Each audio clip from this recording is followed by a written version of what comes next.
Hey, what is up? My friend, my name is Daniel Hadaway, aka the Drum Coach. This is Drummer Daily, and I am so happy that you've chosen to hang out with me again and talk about drums or playing drums or building drums. I don't know. I guess I got building things on the mind. I've if you follow along with me on my Instagram, at least on my stories, you'll notice that as part of this whole isolation thing, I'm trying to think of creative things to help our kid keep learning, but also, have some fun, different new things to do that maybe he wouldn't have had the opportunity to do otherwise.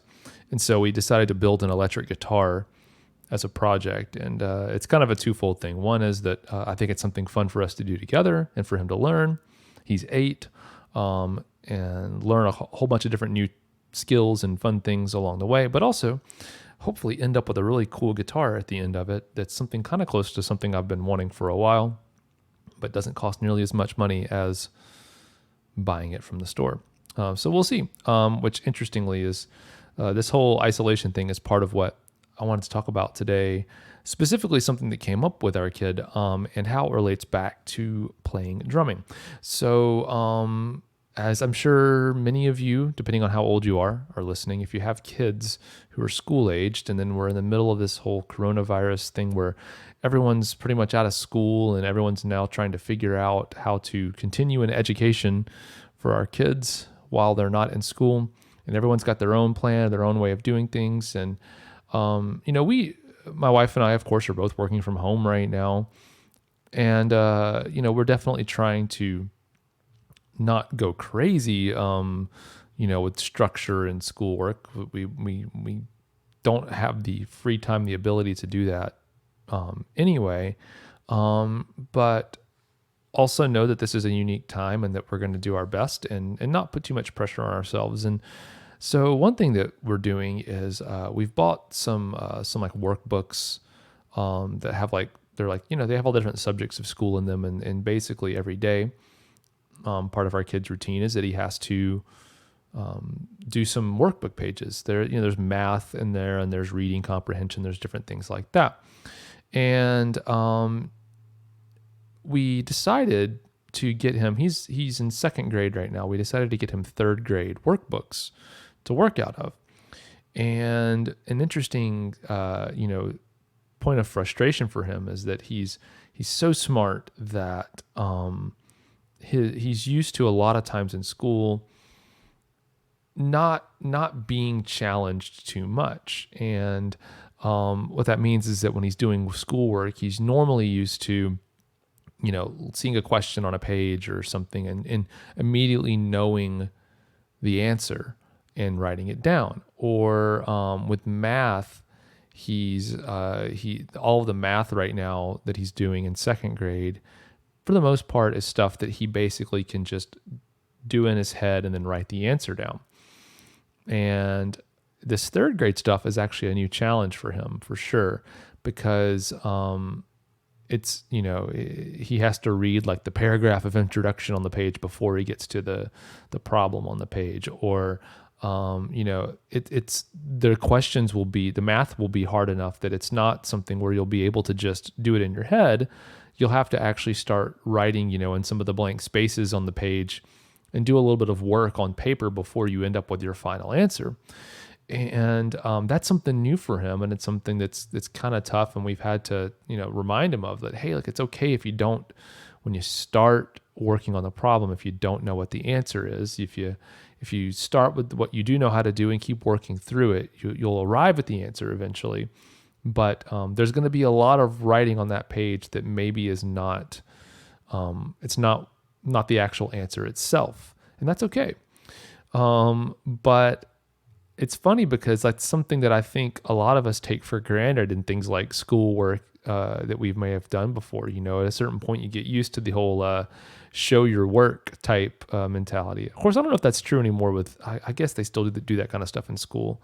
Computers do everything for us now. I don't know if showing your work is still part of it. But for now, at least, doing pencil and paper, you got to show your work. And we take it for granted in schoolwork, but I feel like a lot of times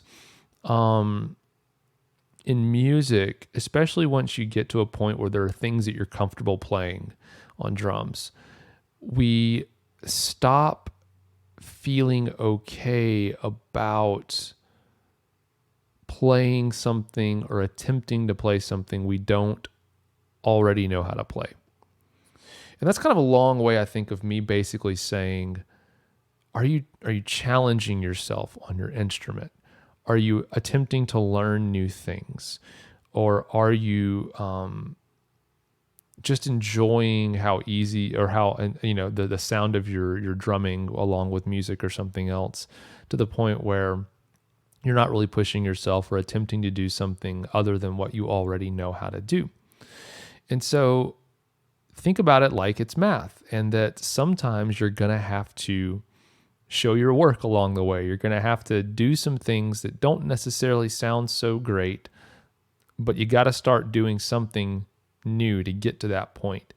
I know for me, it's funny, but I'm self-conscious enough in my drumming that even though, there's not really any drummers that live around me that I know of. And we also have a soundproof room in our house where my drums are, so not much sound gets out. There's a few weaknesses in our soundproofing where some sound does get out. I know it gets out of the house.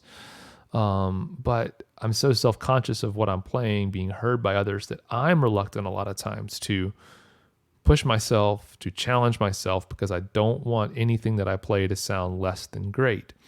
And that's really not a great place to be as a musician. You got to be okay in practice with hitting the wrong notes, playing some bad licks or whatever it is, so that you can get to the point where you've got something new that you've learned and you're challenging, you're expanding your abilities, you're becoming more fluent in the language of music, so to speak.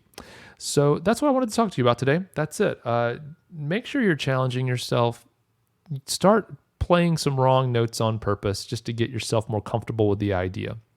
Or if you think that you don't play any wrong notes, maybe listen a little more closely to what you're already doing, because most of us, myself included, are not really playing perfect very often, if ever. So pay special attention to what you're already doing. And if you do pay special attention to what you're already doing and you say, you know what, that was actually pretty great, that is perfect, then you definitely need to start challenging yourself a little bit more. If you're not playing wrong notes, you're not playing stuff that's hard enough for you.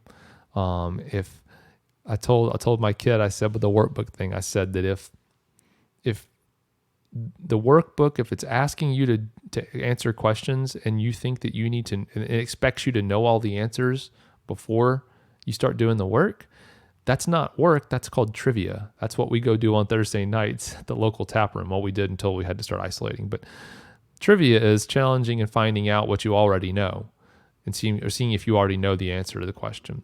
Versus work and learning and expanding is setting out on the process of doing something you don't already know and eventually getting to where you'll know it.